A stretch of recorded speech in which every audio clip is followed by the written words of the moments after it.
Bazı hanedanlar Tanrı'nın ışığıyla doğar ama kendi gölgelerinde boğulurlar. Burası Rusya, beyaz karların, donmuş nehirlerin, sarayların ve kanlı devrimlerin ülkesi. 3 asır boyunca bu topraklara bir isim hükmetti: Romanovlar. Bu belgeselde dünyanın en görkemli hanedanlarından birinin nasıl ihtişamdan yıkıma, inançtan korkuya ve sonunda kurşun seslerine sürüklendiğini izleyeceğiz.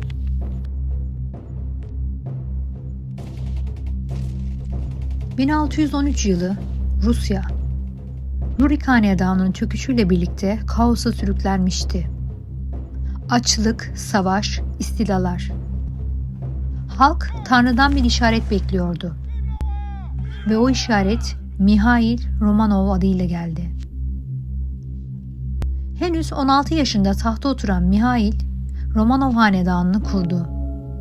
Romanovlar, kilisenin desteğini alarak Tanrı'nın yeryüzündeki gölgesi olarak yüceltildi.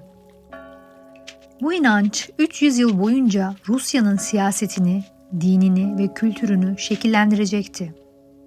Hanedanın kaderini değiştiren isim ise Mihail'in torunu Büyük Petro oldu. Petro, Avrupa'ya açılan kapıydı. O, barbar bir krallığı modern bir imparatorluğa dönüştüren adamdı. 1700'lerde İsveç İmparatorluğunu diz çöktürdü. Baltık kıyılarına ulaştı ve kendi adını taşıyan bir şehir kurdu: Saint Petersburg. Petro'nun vizyonu açıktı: Rusya, Avrupa'nın bir parçası olmalı, yoksa Avrupa tarafından yutulacak. Petro öldüğünde ardına dev bir miras bıraktı. Ama aynı zamanda bir lanetti de: sonsuz büyüme arzusu. Romanovlar bu lanetin peşinden gidecek, büyürken çürümeye başlayacaklardı. Yüzyılın ortalarında tahta bir kadın vardı: İkinci Katerina. Sophie Petersburg'a geldiğinde daha 15 yaşındaydı. Burada Ortodoks inancına geçti ve yeni bir isim aldı: Katerina Alekseyevna. Artık o Rusya'nın gelecekteki imparatoriçesiydi. Ancak evliliği bir peri masalı olmaktan çok uzaktı. Kocası Büyük Petro'nun torunu 3. Petro, çocukça davranışlar sergileyen, alkol düşkünü, asker oyuncaklarına saplantılı biriydi. Sophie, yani Katerina, kısa sürede anladı: bu adam Rusya'yı yönetemezdi. O da kendi yolunu çizmeye karar verdi. Rusçayı mükemmel konuşmayı öğrendi. Ortodoks geleneklerini benimsedi. Halkın sevgisini kazandı. Sarayda ise zekası, sabrı, politik sezgileriyle fark yarattı. Artık Rus soyluları arasında bizim Katerina diye anılıyordu. 1762 yılı İmparatoriçe Elizaveta öldü ve tahta Katerina'nın eşi 3. Petro geçti. Ama Petro'nun yönetimi kısa sürdü.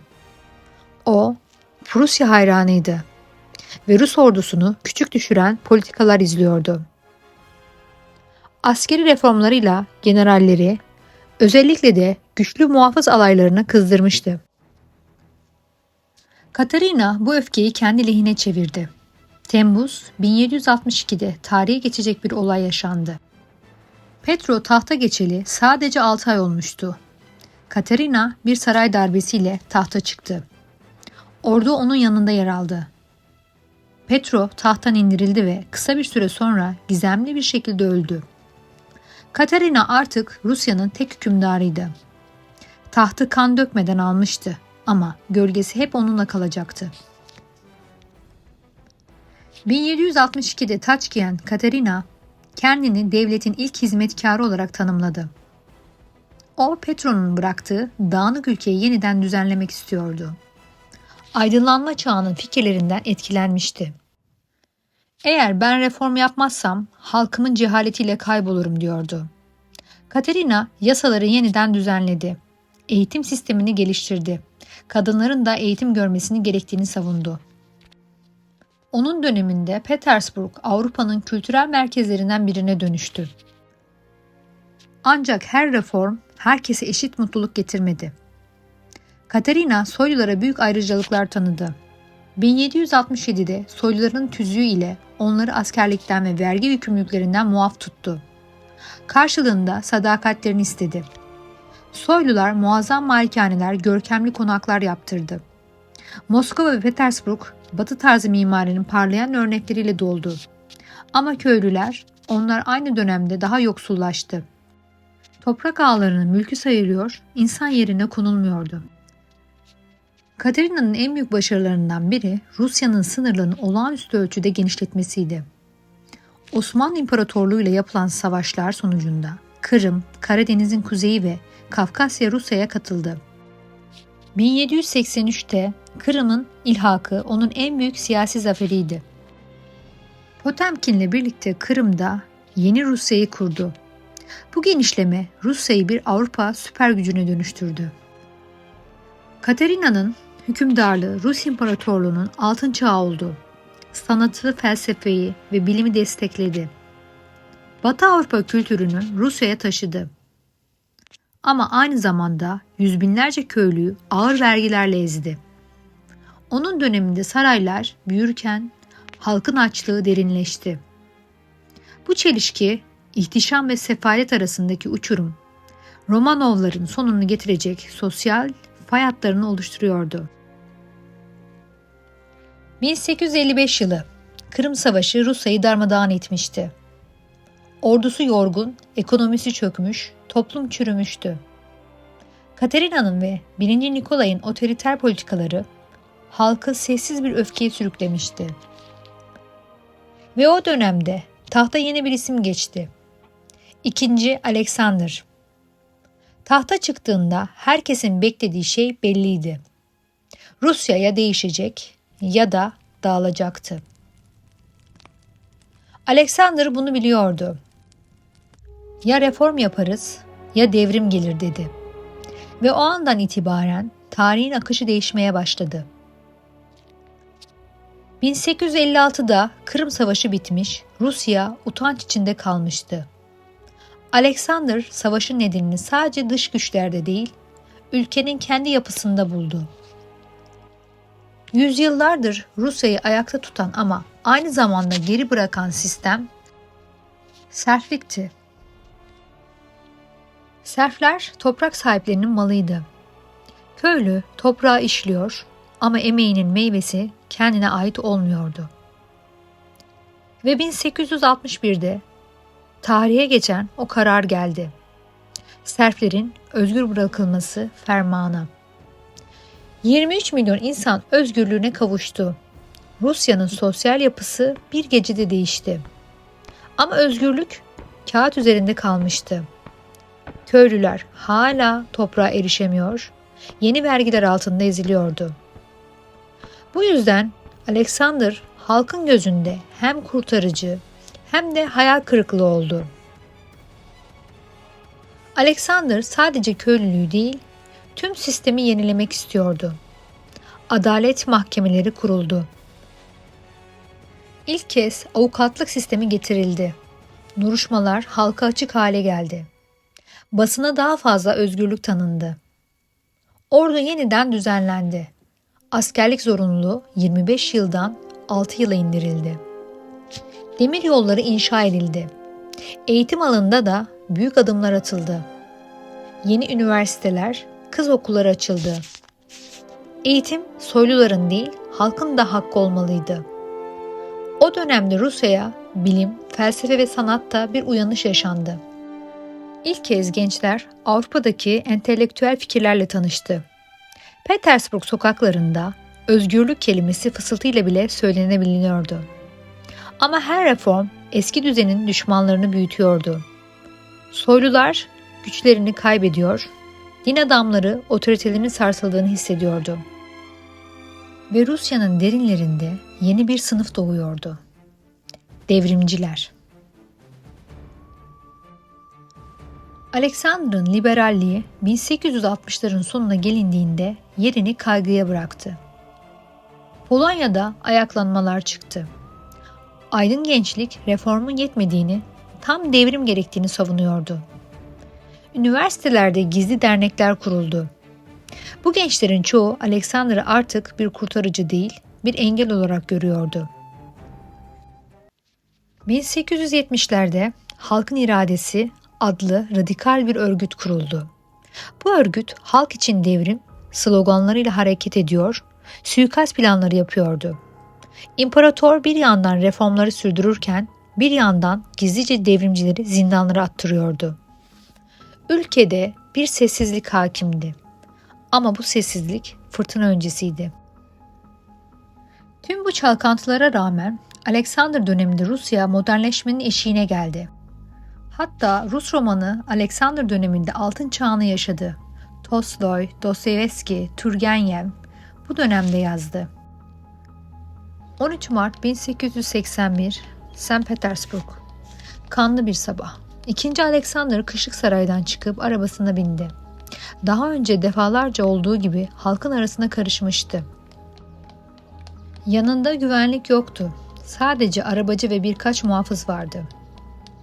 Bir anda halkın iradesi üyeleri yola çıktı.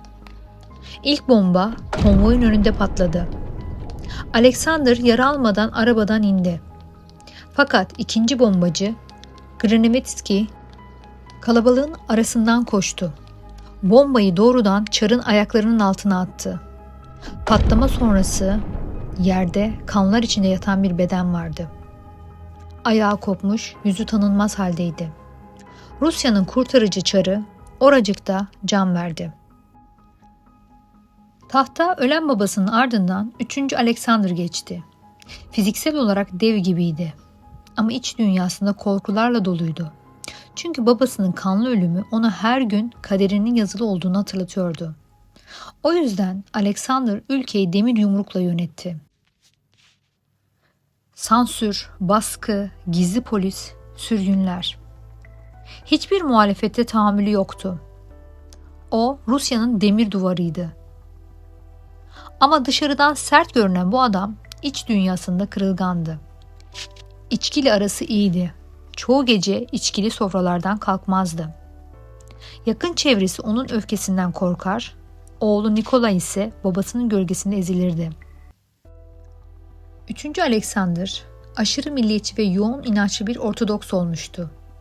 Babasının aksine ülkesini güçlü bir devlet yapmanın yolunun Batı liberalizminden değil, Ortodoks anlayışının canlandırılmasından geçtiğini düşünüyordu. Otokratya adındaki kesin ve mutlak yönetimden yanaydı ve devrimci hareketleri tamamen durdurmak istiyordu. Dış politikada ise barışçıl bir tavır izliyordu. Zaten Alexander'ın lakabı sulhseverdi. Ancak Alexander Almanlara karşı temkinli ve soğuk duruyorsa da dönemsel olarak Almanya-Fransa ile çıkara dayalı gelgitli dostluk ilişkileri kuruyordu. Uzak Doğu ise Rusya'nın yeni bir yayılma sahası olarak ortaya çıkıyordu. Bu bağlamda 3. Alexander döneminde inşa edilmeye başlanan demir yolları asıl görevini 2. Nikola döneminde görecekti. 2. Nikolay henüz 23 yaşındaydı. Babası 3. Alexander'ın gölgesinde büyümüş, aşırı disiplinli, içine kapanık bir genç adamdı. Çocukluğu boyunca bir gün çar olacağı öğretilmişti.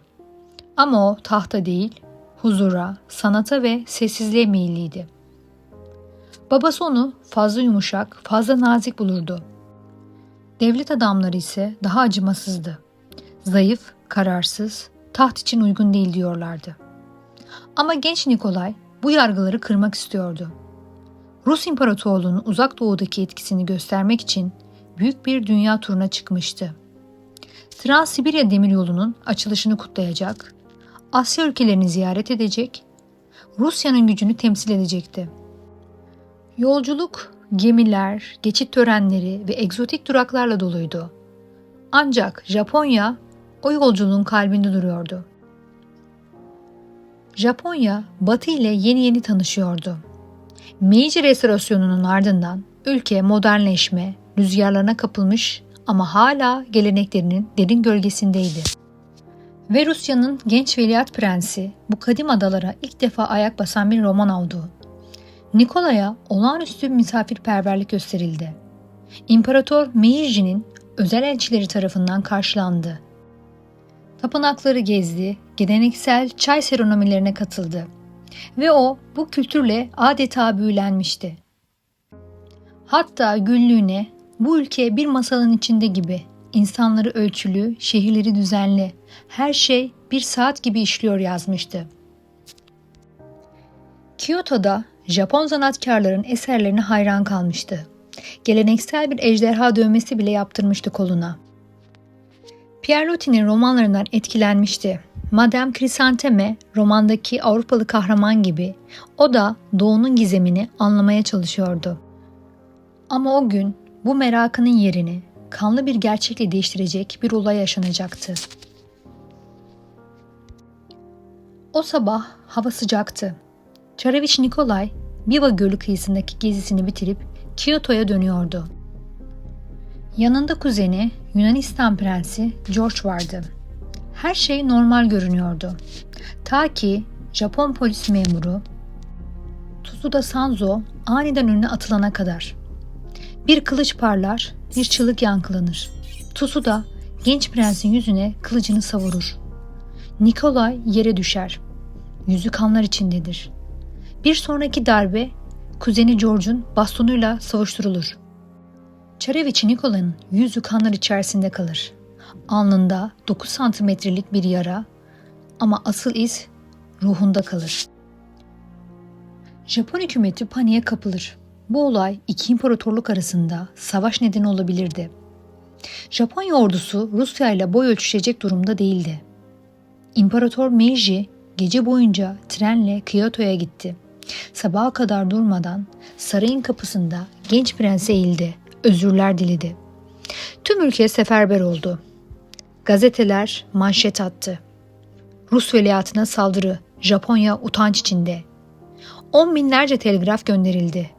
Halk sokaklarda başsağlığı diledi. Ve genç bir Japon kadın, Yuko Hatekiyama, utancını göstermek için valilik önünde boğazını keserek intihar etti.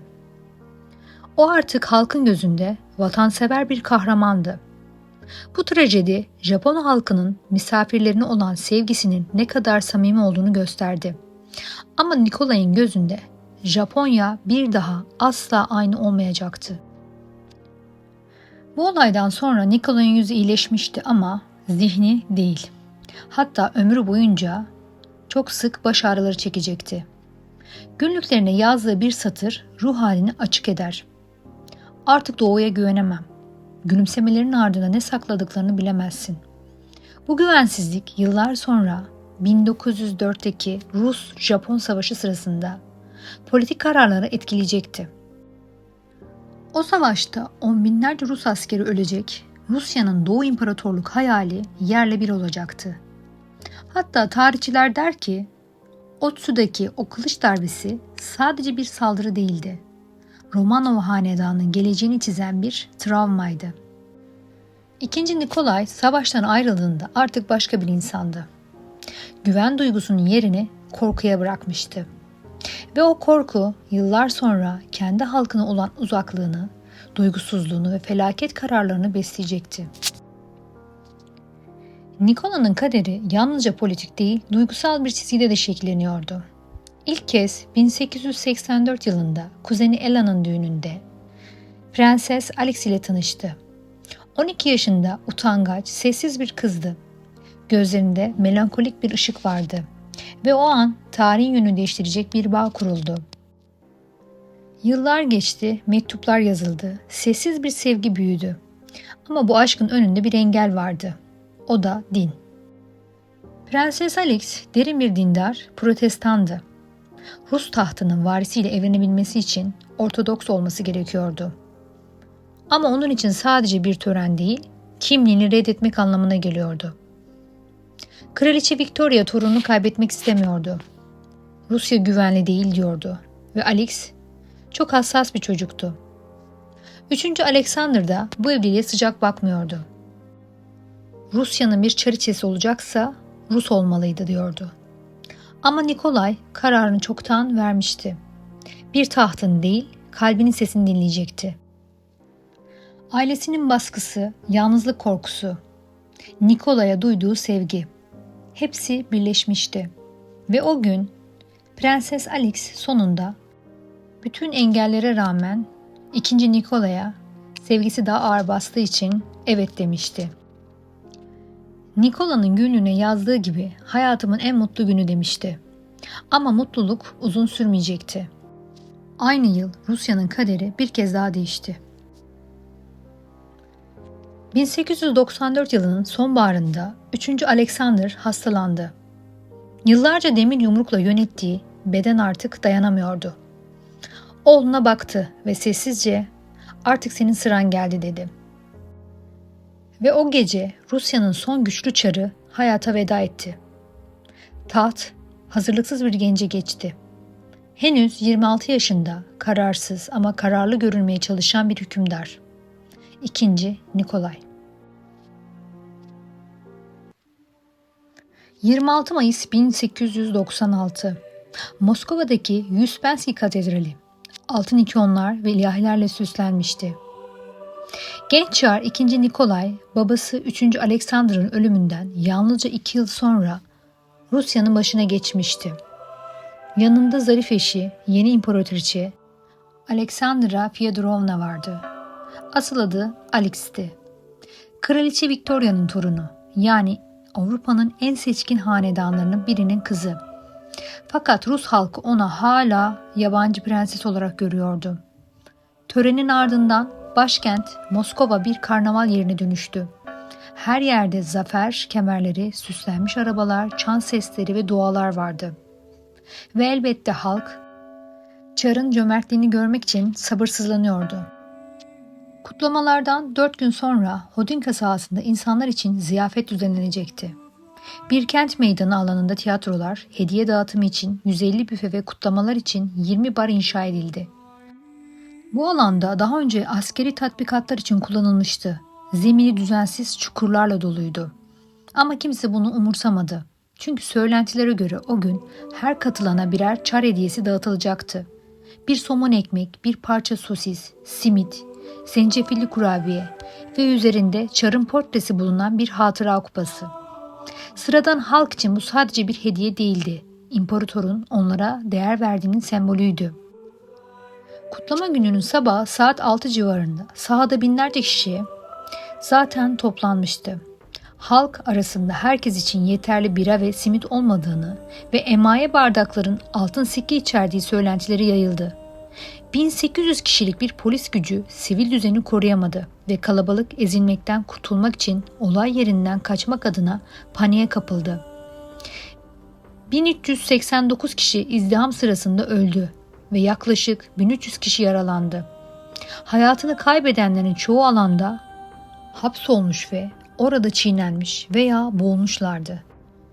Yaşanan trajediye rağmen şenlikler programı geniş alanda başka yerde planlandığı gibi devam etti ve birçok insan neler yaşandığını dahi bilmiyordu.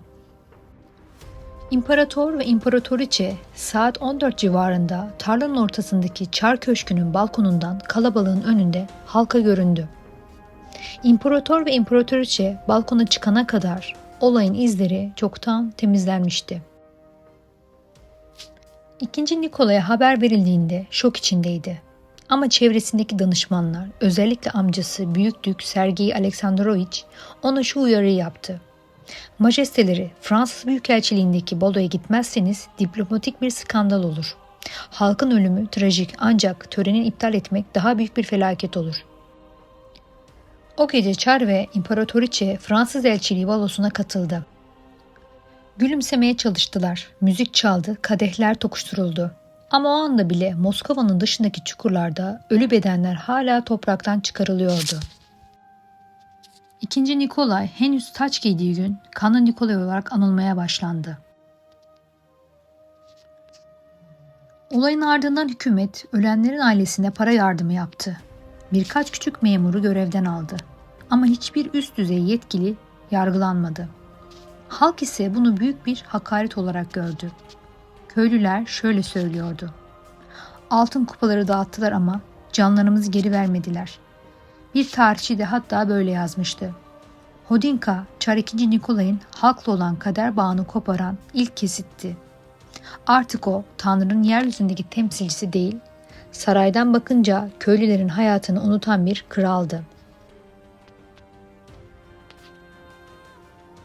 26 yaşında babasının ölümü üzerine tahta geçen Nikolay'ın Avrupa'da geniş bir aile bağı bulunuyordu. O da neredeyse tüm Avrupa'daki hükümdarlar gibi Victoria'nın torunuydu. Britanya Kralı 5. George ve Alman Kaiseri 2. Wilhelm'in başta olmak üzere Avrupa'da kral, kraliçe, prens ve prenses olmak üzere 45'ten fazla kuzeni yaşıyordu. Babası 3. Alexander'ın suikast korkuları yüzünden ailece başkentten uzağa taşınmışlardı. Gençliğinde yaşadığı bu izole hayat onun halktan tamamen kopuk ve bilinçsiz olarak yetişmesine sebep oldu. Evlendikten sonra tebrike gelen çeşitli bürokratlara diğer ülkelerde yaşanan manasız hülyaların Rusya'da vücut bulamayacağını söyledi. Bu manasız hülyalar söylemiyle meşruiyet beklentisinden başka bir şey kastetmiyordu aslında.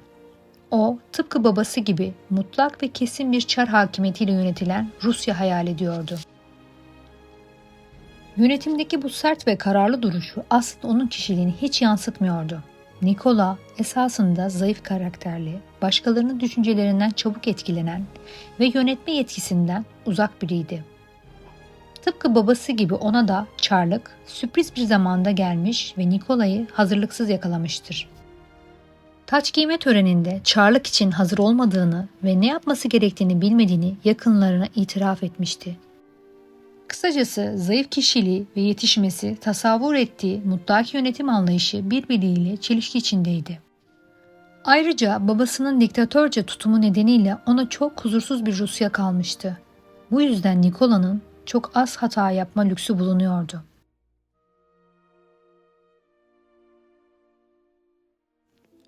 ...20. yüzyılın başı, Avrupa barut fıçısına dönmek üzereydi. Sanayi devrimiyle güçlenen devletler, sömürgeler uğruna birbirini diş bilemeye başlamıştı. Almanya yeni doğmuş bir dev gibiydi adeta. Kudretli, hırslı, silahlanmaya kararlı. Fransa, İngiltere, İtalya, hepsi bu yarışta yerini almıştı.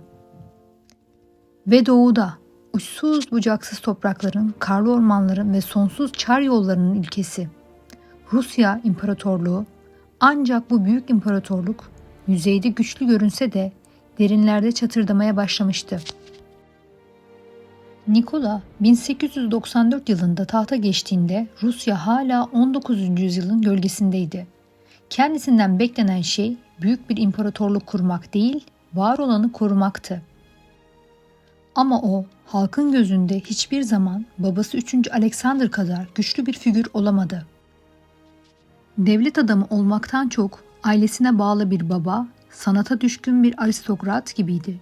Ancak tarih duygusal liderleri affetmezdi. Avrupa'da Almanya birleşmesini tamamlamış dev bir sanayi gücü haline gelmişti. Kıta artık barışla değil, silahlanma yarışının temposuyla nefes alıyordu. Almanya'nın yayılmacı politikası Rusya için açık bir tehditti. Balkanlarda Panslavist fikirleriyle etkisini artırmaya çalışan Rusya, hem Osmanlı topraklarına göz dikiyor hem de Hindistan ve Uzak Doğu'ya yöneliyordu. Ama içeride işler o kadar da parlak değildi. Halk yorgundu, işçiler açtı ve 1896'da tam 30.000 işçi greve gitti. Ekmek, adalet ve insanca yaşam istiyorlardı. Rus işçi ve köylüler arasında sosyalist düşünce yok denecek kadar azdı. Ancak okumuş ve aydın gençler sosyalizmi ve çara karşı muhalefeti onur derecesinde değerli görüyordu. Bu topluluğa sosyal demokratlar deniyordu. Başta Lenin olmak üzere Troçki'nin de bu harekete katılarak yön vermesi örgütü güçlendirdi. 1903'te Londra'da toplanan kurultayda Lenin, devrim ile çarın tahttan indirilmesinden yanaydı. Martov grubu ise daha yumuşak bir muhalefet güdüyordu.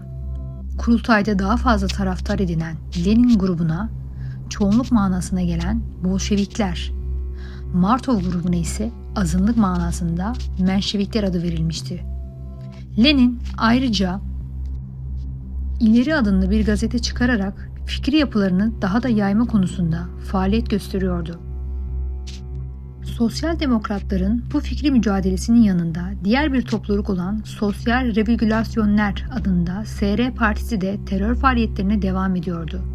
Kısacası Çarlığa karşı olan bütün muhalefet grupları ayrı ayrı olarak fikri ve fiziki eylemleri sıklaştırmıştı. Japon Harbi sebebiyle bir süre bu iç muhalefet yatışsa da seri mağlubiyetler sonrası muhalefetin sesi doruk noktasına ulaşmıştı. Rusya gözünü uzak doğuya çevirmişti. Çünkü orada büyük bir güç yükseliyordu. Japonya. Meiji Restorasyonu ile Japonya modernleşmenin hızına kapılmıştı. Batı tarzı donanma sanayi, küçük ada ülkesi kısa sürede bölgenin devi haline geldi. Japonya'nın 1895'te Çin'i yenip Layadon Yarımadası'nı ele geçirmesi Rusya'yı rahatsız etti. Zira o topraklar Rusya'nın Asya'ya açılan kapısı olarak görülüyordu. Rusya, Japonya'nın kazandığı toprakları Çin'e geri verdirdi.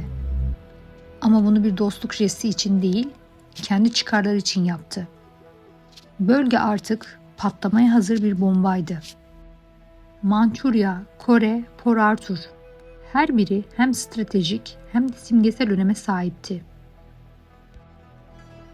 6 Şubat 1904'te Japonya Port Arthur'u bombalayarak savaşı başlattı. Rusya hazırlıksızdı. Çar Nikola danışmanlarının Japonya bize savaş açamaz sözlerine inanmıştı. Ama o gece Japon torpidoları Rus donanmalarını ateşe verdi. Retvizan, Sesaviriç ve Pallada gemileri sulara gömüldü. Rusya şoktaydı. Savaş ilerledikçe Japonya disiplinli ordusuyla üstünlüğü ele geçirdi. Rus birlikleri dağınık, emir komuta zinciri zayıftı. Rusya'nın herhangi bir savaş planı olmamakla birlikte düşman sayısına göre asker çıkarma yolunu tutturmuştu. Savaş ilerledikçe Japonya gücünü hissettirmiş, Rusya'nın zaafları ortaya çıkmıştı. Özellikle Mançurya bölgesinde yaşanan şiddetli çatışmalar sonucunda Rus ordusu çok ağır kayıplar vermişti. Savaş bölgesinde bulunan komutanlar merkezden ısrarla takviye birlikleri istemekteydi. Ancak merkezdeki rütbeliler onlara güvenmiyor, kayıp sayılarının abartılarak aktarıldığını düşünerek yardım göndermeyi reddediyordu. Cephede ise durum daha vahimdi. Savaşa katılabilecek kabiliyetteki gençler cephe gerisinde tutuluyor, yaşını almış ihtiyarlar ön saflara sürülüyordu. Cephane tutarsız şekilde harcanıyordu. Savaşın kötü gidişatından ötürü Çar Nikola elindeki en güçlü silahı kullanmak zorunda kaldı. Bu silah Rusya'nın Avrupa tutulma gücü olan Baltık filosuydu. Rusların donanması Baltık üzerinden binlerce mil aşıp Pasifik'e gelirken Japon donanması zaten bu konumda bekliyordu. Bu avantajın ve etkisiyle olacak ki Japonlar Rus donanmasının seçkin birliği Baltık filosunun Tsushima deniz muharebesinde yaklaşık 40 dakika içerisinde tamamen imha etti. Burada bahsedilmesi gereken önemli bir konu Amiral Togo'nun stratejik manevralarıdır. Baltık'tan gelen donanmaya karşı gemilerini arka arkaya T şeklinde dizmiştir. Ve bu durum dünya terminolojisine crossing the T yani T'yi almak deyimini sokmuştu. Bu diziliş ile yaylım ateşi şeklinde değil de sıralı olarak bir hedefe yoğunlaşan top ateşleri sağlanmıştır. Bu atışlar Rus gemilerini harap etmiş ve Japonya'ya büyük bir avantaj sağlamıştı. Bu savaştan sonra dönem içerisinde Osmanlı'nın kadim düşmanı olan Rusya'ya ağır bir darbe vuran Japonya Amirali Togo'nun ismi saygıdan ve sevinçten Türk çocuklarına verilmişti. Türk edebiyatının tanınan siması Halide Edip adı var, ikinci oğluna Togo ismini vermiştir hatta. Bu süreçte Osmanlı'nın birçok sokak ve caddesine Togo ismi konulmuştur. Japonların bu galibiyeti Osmanlı'nın 1. Dünya Savaşı'na girmesinde büyük bir rol oynamıştır. Rusya için karada ve denizde hezimet ile sonuçlanan savaş yaklaşık olarak 1,5 sene sürdü. Savaşın kötü gidişatı ülke içerisindeki devrimci hareketlerin şiddetlenerek artmasına sebep olmuştu. 5 Eylül 1905 tarihinde ABD'nin Portsmouth şehrinde iki ülke arasında Portsmouth Barışı imzalandı. Bu anlaşma ile Japonlar Kore, Liaotung ve Mançurya'yı ele geçirip Port Arthur limanını da kiralıyordu. Rusya büyük umutlarla girdiği savaştan büyük kayıplarla çıkmıştı. Dış politikada bu savaş yüzünden olağanüstü bir itibar kaybı yaşamıştı. 50 yıllık bir yükseliş dönemi olan Japonya'dan adeta dayak yercesine yenilen Rusya, yönünü mecburen Balkan coğrafyasına çevirmek ve Panslavist politikaya sarılmak zorunda kaldı. Bu savaş Rusya'nın iç işlerinde zora düşmesine neden olmuştu.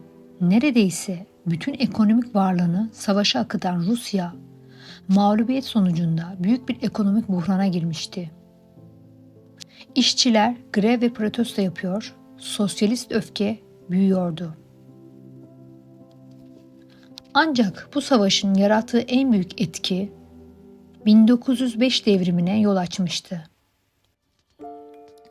Rusya hükümeti bu iç olayları durduramayınca 17 Ekim 1905'te bazı hakları tanıdığını belgeleyen bir bildiri yayınladı. Bu bildiride Duma seçimlerinin yapılacağı açıklanmıştı. Bu açıklama Batı tarzda bir meşrutiyetin Rusya'da görülmesini ilk adım olarak kabul edilebilir. Sonuç olarak Japon hazimeti Rusya'nın iç ve dış politikalarında tavır değiştirmesine neden olmuştu. 1905 yılının Ocak ayı, soğuk, sert ve sessiz bir kış. İşçilerin önderi papaz Georgi Gapon binlerce insanı bir araya getirir. Ellerinde haçlar, çarın portreleri vardır. Onlar için çar hala Tanrı'nın yeryüzündeki temsilcisidir. Ama sarayın içindeki korku bu inancı paramparça edecektir. Japon Savaşı'nın sonuçları olarak aktarılan iç karışıklıklar ve sosyalist örgütlenme Rusya'nın iç işlerini oldukça karıştırmıştı. Sayıları yaklaşık 80 bin kişiye ulaşan grevdeki işçiler 22 Ocak 1905 tarihinde Çar'ın Kışlık Sarayı'nın önünde toplanmış ve Çar ile görüşmek istediğini bildirmiştir. Aslında bu eylemin temelindeki yoksul işçiler hala Tanrı'dan yetki almış kutsal babaları olarak gördükleri Çar'ı görmek ve ona taleplerini iletmek istiyorlardı.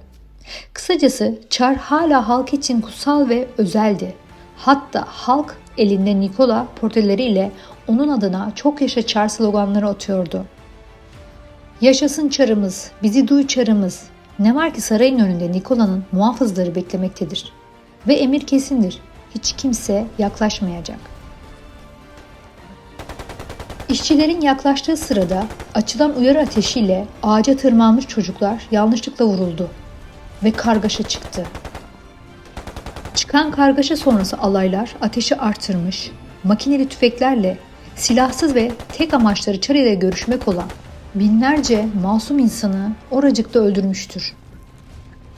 Neva Nehri kıyısı kana bulanır. Kadınlar, çocuklar, yaşlılar yerde kan gölüne dönüşen taşların üstünde yatar.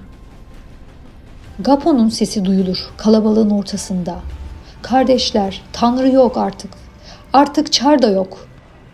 Yaklaşık 100 bin masum işçiye toplu tüfekli acımasızca açılan ateş sonucu 1000'den fazla ölü, 2000'den fazla yaralı ile sonuçlanan tarihi bir olay oldu.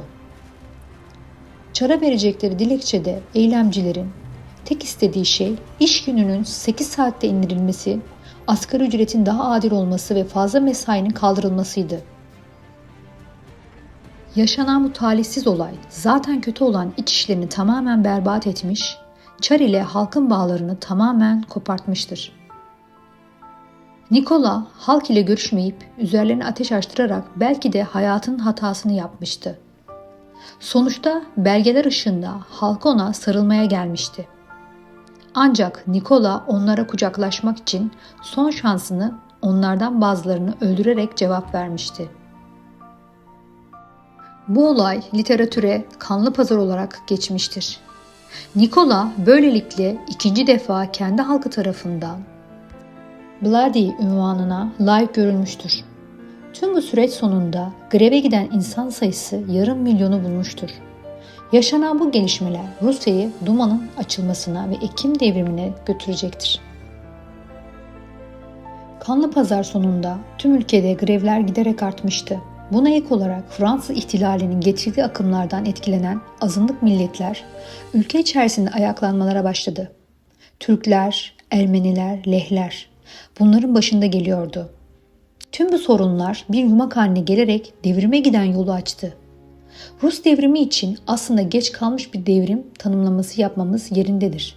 Çünkü ülkede olağan bir huzursuzluk, grevler silsilesi mevcuttu.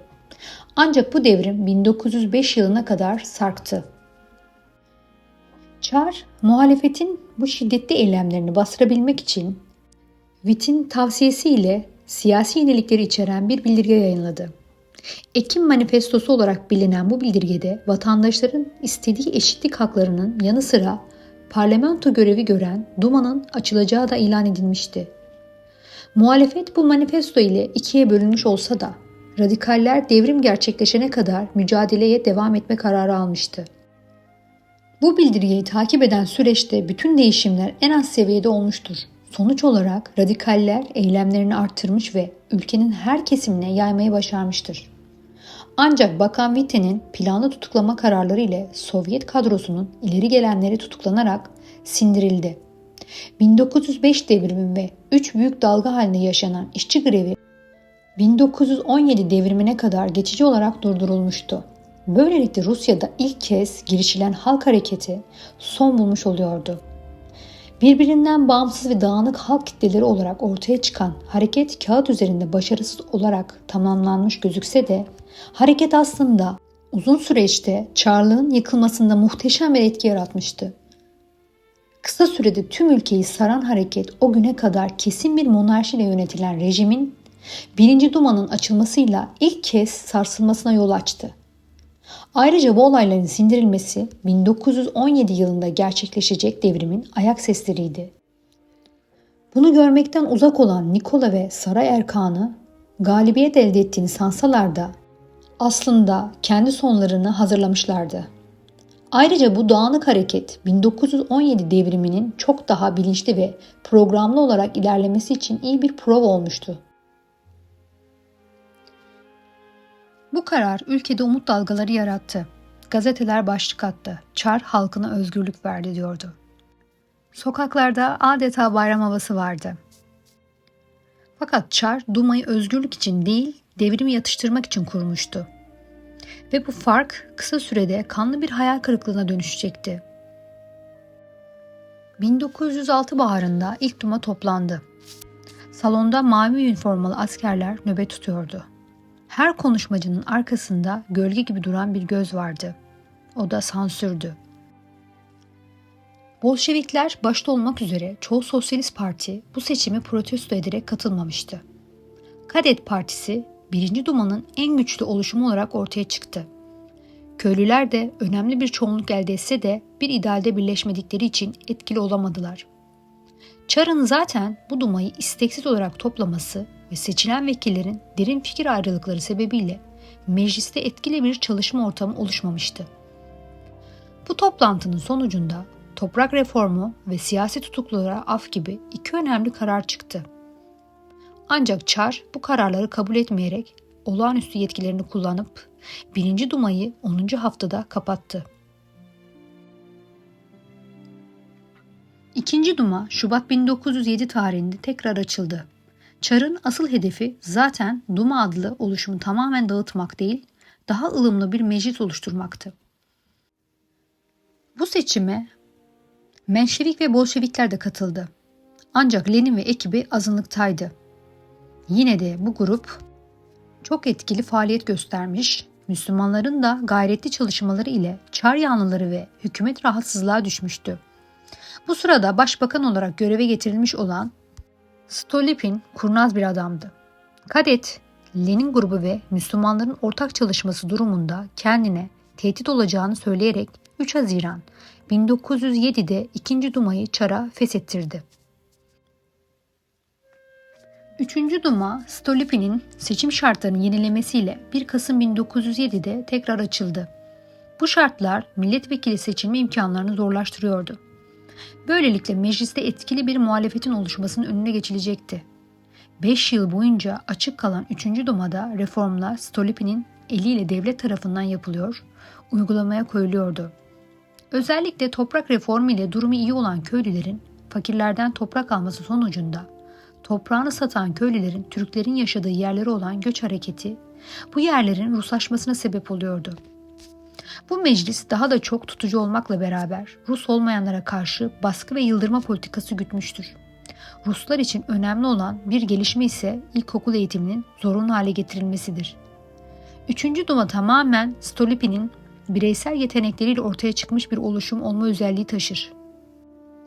Kısacası bu meclis hükümetin isteklerini halka kabul ettirmek için bir araç olmaktan uzağa gidemedi.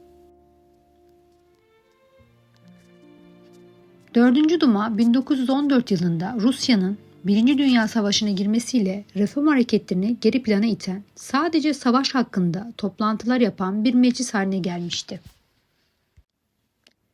1907'den sonra Rusya'da görünürde bir sükunet vardı.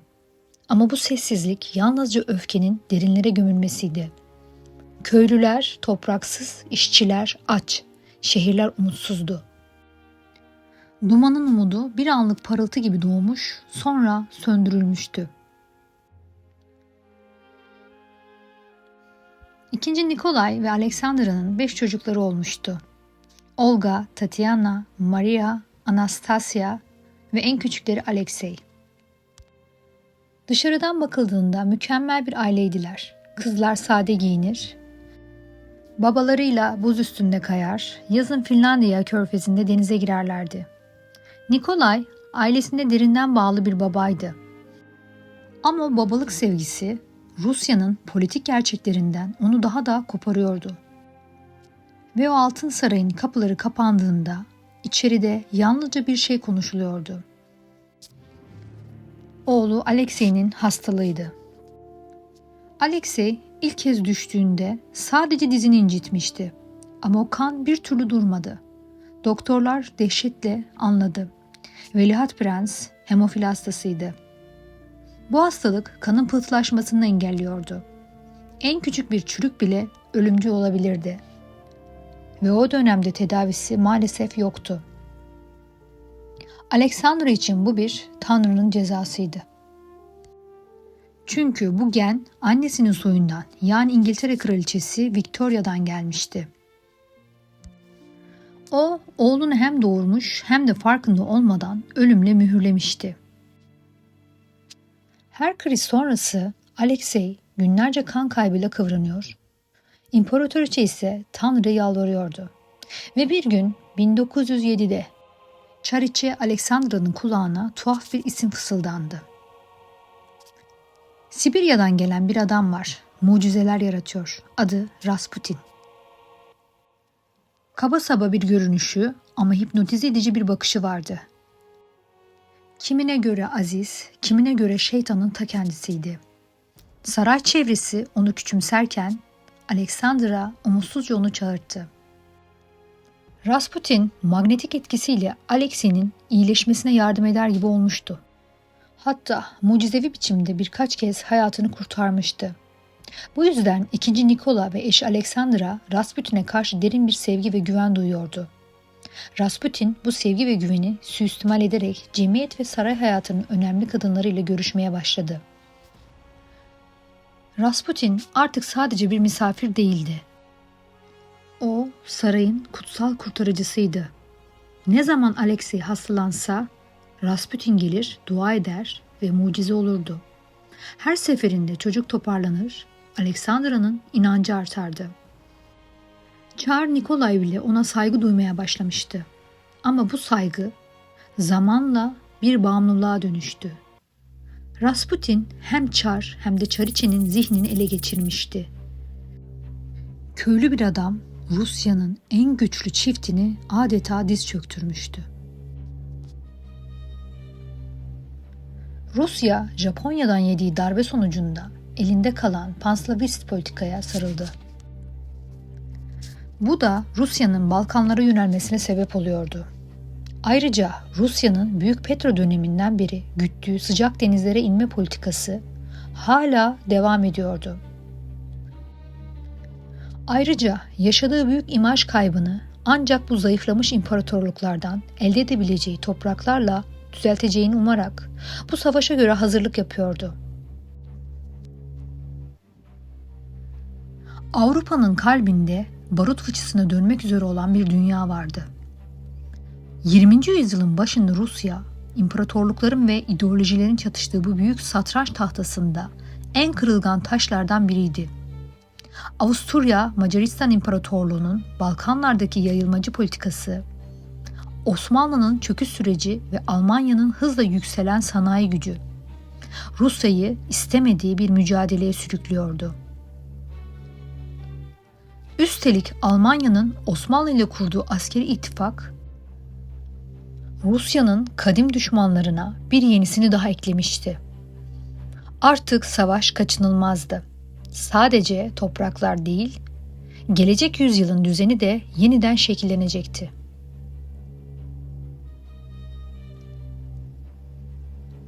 Rusya diplomasi masasında yalnız kalmıştı. Fransa ile kurduğu ekonomik bağlar ve İngiltere ile 1907'de imzaladığı anlaşma Avrupa'da yeni bir denge doğurmuştu. İran ve Afganistan üzerindeki çıkar paylaşımı Rusya'nın İngilizlerle geçici bir uzlaşmaya gitmesini sağlamış, böylece Avrupa iki kutba ayrılmıştı. Bir tarafta Almanya, Avusturya, Macaristan ve Osmanlı, diğer tarafta İngiltere, Fransa ve Rusya. Dünya artık iki blok haline gelmişti ve bu bloklar arasında gerginlik küçük bir kıvılcımla tüm gezegeni ateşe verecekti. 28 Haziran 1914 sabahı Saraybosna'da atılan tek bir kurşun insanlık tarihini değiştirdi. Avusturya Macaristan Veliahtı Arşidük Franz Ferdinand bir sırf milliyetçi tarafından öldürüldü. Bu suikast savaşın bahanesiydi ama gerçek neden çok daha derindeydi. Avrupa yıllardır silahlanıyor, ordularını devasa bütçelerle donatıyor, halk arasında milliyetçilik ateşi körükleniyordu. Ve Çar II. Nikolay, bu karmaşanın ortasında imparatorluğun kaderini belirleyecek kararı verdi.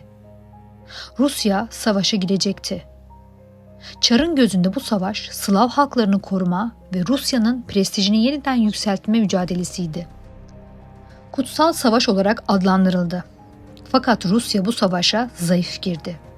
Sanayisi geri kalmış, ordusu yetersizdi.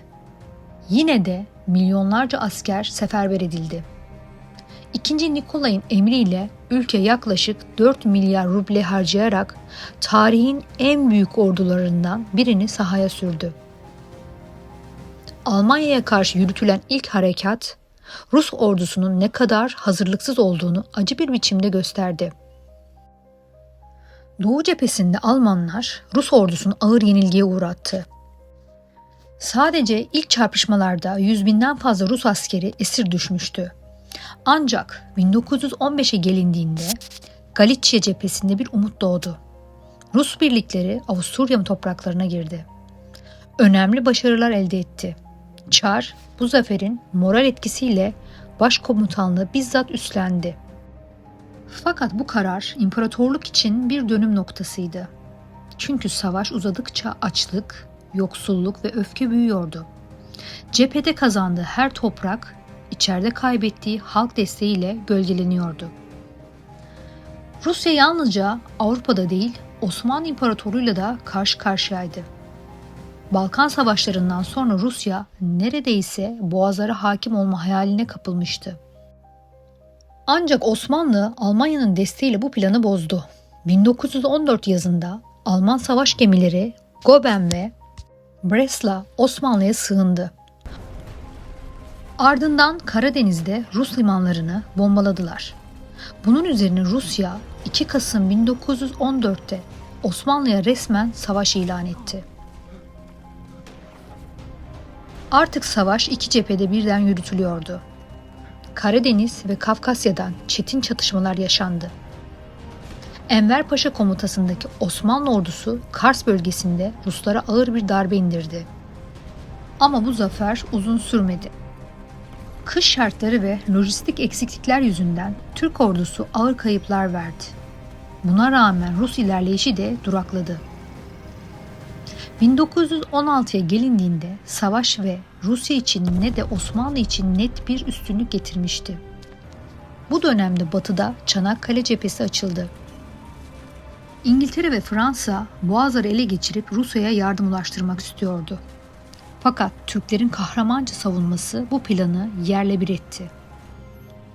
Çanakkale'nin düşmemesi savaşın kaderini değiştirdi. Rusya'nın Boğazlar üzerindeki tüm hayalleri bir kez daha suya düşmüştü. Üstelik müttefiklerinin başarısızlığı halkın umudunu iyice tüketti. Henüz savaş başlarken neredeyse tüm muhalif gruplar Çar'a kesin destek vermişti. Bu muhalif grupların en ateşlisi olan Bolşevik grubunun liderliğini yapan Lenin bu savaşa baştan beri karşıydı. Ona göre bu savaş emperyalist ve kapitalist güçlerin nüfusunu artırmak için giriştikleri bir savaştı. Bu savaşın işçi sınıfına bir getirisi olmayacak, aksine canlarını yitirmesine sebep olacaktı. Ancak Lenin savaşta yaşanacak mağlubiyetin bir iç savaşa dönüşmesi ve bu da Çarlığın yıkılmasına fırsat doğurması umudunu güdüyordu. Savaşın ilerleyen safhasında Lenin'in düşünceleri gerçekleşmişti. 1914'te patlayan Büyük Savaş, Rus İmparatorluğu'nun kalbinde derin yaralar açmıştı. İkinci Nikolay, Çar unvanının getirdiği ağır sorumluluğun altında eziliyordu. Ordular cephelerde birbiri ardına yeniliyor, halk açlık ve yoksullukla boğuşuyordu. Fakat sarayın içindeki bir adam tüm dengeleri sarsmak üzereydi. Grigori Rasputin'di. Çar Nikolay cepheye giderek ordunun başına geçtiğinde başkentteki yönetimi fiilen Çariçe Aleksandra'ya bırakmıştı. Bu karar Rusya'nın siyasi yapısına en büyük darbeyi vurdu. Rasputin'in nüfusu hızla büyüdü. Bakanlar değişiyor, generaller görevden alınıyor. Devletin en yüksek makamları onun fısıltılarıyla yönetiliyordu. Halk açlık ve sefalet içinde kıvranırken sarayda lüks ve kör bir inanç hüküm sürüyordu. Rasputin artık kutsal adam değil, şeytanın elçisi olarak görülüyordu. 1916 yılına gelindiğinde savaşın bilançosu korkunçtu. 2,5 milyon yaralı, 2 milyona yakın kayıp. Rusya'nın tarım iş gücü cepheye gitmiş, şehirlerde ekmek bulmak bile mucizeye dönüşmüştü. Yolsuzluk, sefalet ve askeri yenilgiler zinciri halkın sabrını taşırdı. Sokaklarda Rasputin'e lanet okunuyor, ülkeyi bu keşiş mahvetti deniliyordu. Nihayet Rus aristokrasisinin sabrı tükendi. Prens Yusupov ile bazı soylular Rasputin'i ortadan kaldırmaya karar verdiler. 30 Aralık 1916 gecesi Rasputin, Yusupov'un malikanesine davet edildi. Zehirli şarap ve pastalar işe yaramayınca kurşunlar devreye girdi. Ardından buz gibi Neva Nehri'nin sularına atıldı. Fakat onun ölümü Rusya'yı kurtarmaya değil, çöküşü hızlandırmaya yaradı. Çünkü artık hiçbir şey halkın öfkesini durduramayacaktı. 1917'nin başında savaş cephesinden gelen haberler felaketti. Donanma isyan etmiş, askerler emirleri dinlemiyordu. Moskova ve Petrovgrad sokaklarında grevler büyüyor, kadınlar ekmek bulamadıkları için çocuklarıyla birlikte protestolara katılıyordu. 1905'teki Kanlı Pazar'ın yıl dönümünde sokaklar yeniden kaynıyordu. İşçiler, öğrenciler, askerler tek bir slogan etrafında birleşmişti. Savaşa son, çara son. İkinci Nikolay olayların önünü alamayınca meclisi dağıtmak istedi. Ancak Duma bunu reddetti. Artık otoritesi tamamen sarsılmıştı. Petrograd'daki askeri birliklerden bir kısmı Çar'ın gönderdiği emirleri tanımayıp devrimcilere katıldı. 27 Şubat 1917'de devrim resmen başlamıştı. Duma üyeleri geçici bir hükümet kurdu. Moskova'da halk kontrolü ele geçirdi. İkinci Nikolay için artık geri dönüş yoktu. 15 Mart 1917 sabahı Çar II. Nikolay, Pskov yakınlarında treninde otururken imparatorluk tarihinin son imzasını attı. Tahttan çekilme belgesini önüne koydu. Kalemi eline aldı ve Romanov hanedanının 3 asırlık hükmüne orada son verdi. Artık ne Çariçe'nin duaları, ne de Rasputin'in kehanetleri, ne de ordunun zaferleri bu sonu değiştirebilirdi. Tahttan çekilişin ardından geçici hükümetin başına Kerenski geçti. Ancak bu hükümet savaşı sürdürme kararı alınca halkın desteğini hızla kaybetti. Lenin sürgünden döndüğünde devrimin ikinci perdesi çoktan hazırdı. Halk artık açlıktan, savaştan, ölümlerden bıkmıştı. Lenin'in sloganı basit ama güçlüydü. Ekmek, barış, toprak. Bu 3 kelime Çarlık Rusyası'nın külleri arasından doğan yeni bir dünyanın parolası olacaktı. 1918'de imzalanan Brest-Litovsk Antlaşması'yla Rusya savaştan resmen çekildi. Ancak bu barış ülkeyi iç savaşa sürükledi. Bir yanda Lenin'in öncülüğündeki Kızıllar, diğer yanda eski rejimi savunan Beyazlar. Romanovların dünyası artık tarihe karışmıştı. İkinci Nikolay ve ailesi devrimden sonra Ural Dağları'nda Yekaterinburg'daki bir eve sürgüne gönderildi. Artık onlar çökmüş bir imparatorluğun sessiz tanıklarıydı.